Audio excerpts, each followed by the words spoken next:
successful. But in this one area, they like to make it seem like the issue they're having is not as extreme or as bad because it's not this or that. It's this instead, and this is much more socially acceptable, so I can't possibly have the same problem that she had. And then going as far as saying, well, at least I'm still alive because it's not that bad. Like, this will never kill me, basically. Like, my problem is not comparable to the other person's problem. But let's water this message down a little bit.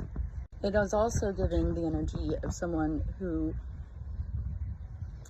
in order to get the point of this message, I have to go back in time and explain some series of events that happened, not in my life, but what I'm coming to understand is in someone else's life.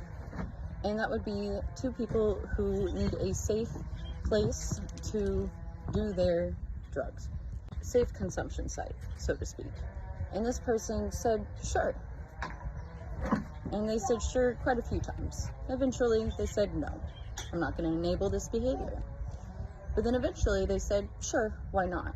I just want to pretend that I don't know this behavior is happening so that I can go to the bar and get drunk, and I'm going to leave my kids for you guys to watch them, knowing that these people are doing heroin in the home. She doesn't want to enable them, but she does want a free daycare provider. And then when she comes home and her kid says, wrecked the house, and the two addicts that she left to watch her kids are passed out, now they're the problem. You're the junkie. You can't be responsible for children. Not the mother who left the children with the junkies. So now she's gaslighting them. Years go by. These people have different lives, or some of them none. And this person sees their friend doing better, doing well. And it's the same people who didn't want to see you make it, that when you start to make it, they want to take it away from you. And it's the phrase that came into my head this morning as I blurted out to my partner, she should be happy for you. She should be happy for you that you have a mother for your children who stays at home with them instead of getting drunk at the bar. But I realized that she can't be happy for him to be in a happy relationship, to make up after a lot of disheartening and uncomfortable things happen.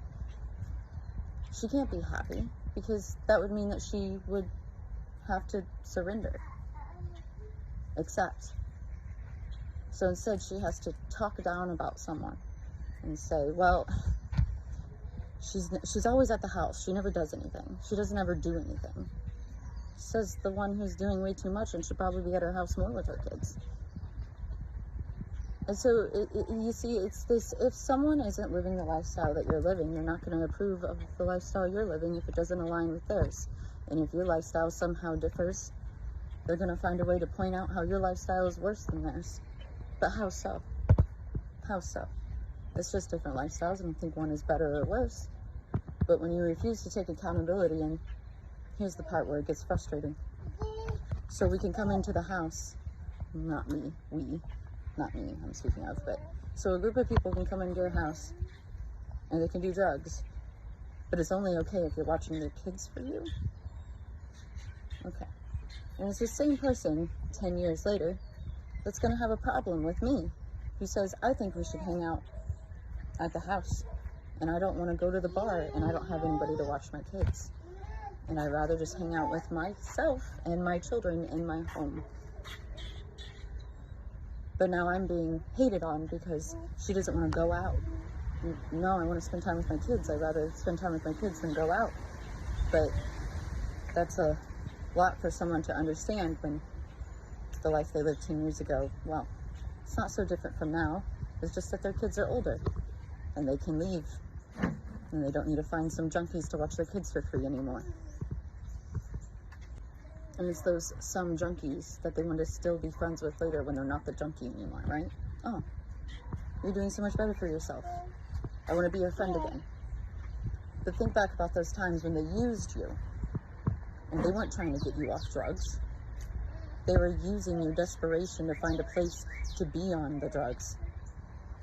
And then it's me walking into someone's life 10, 15 years later, and I clock that shit, and I say, what were they like in your life 10 years ago? Oh, okay.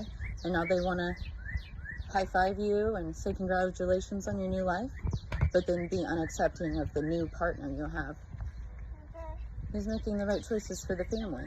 This is like, I don't like that she spanks her kids or threatens to spank the kids to get them in the car. And I don't want my kids to be around parents who think that making verbal threats of hitting them is appropriate. But now I'm the bad guy because I don't want to be friends with certain people. Well, you know what? Certain people are certain people, and it doesn't matter how many years go by. I know the actions that happened, and it doesn't make what's happening now look any better than it did before. So, I'm speaking a lot on other people's lives and my observation of them. But this message came from someone who's not even on this earth realm in the way that you would think. Someone who used to knock on the door saying they needed a tampon, they needed to use the bathroom. And yeah, they probably shot up in the bathroom too. No, you can't. You can't come inside. Oh, but this weekend you can because I want to go out and my kids are here. So you can come inside and do whatever you want. But now I'm going to get mad at you for doing whatever you want because I have my kids with you. And it's like, maybe don't leave your kids with using addicts. Don't get mad at the addicts for being a fucking addict. Get mad at yourself for trusting someone you shouldn't have. And it's these same people that enabled the addict, that later when the addict gets clean and is doing good for themselves, that they'll want to take it. They'll want to say, oh, you found a good woman? You found a woman who doesn't do drugs? Who doesn't enable your behavior? I don't think I like that. So watch out for those types of friends. Not everybody you should hop on the back of their bike. Not everybody is your friend just because they give you a ride. Much love, things.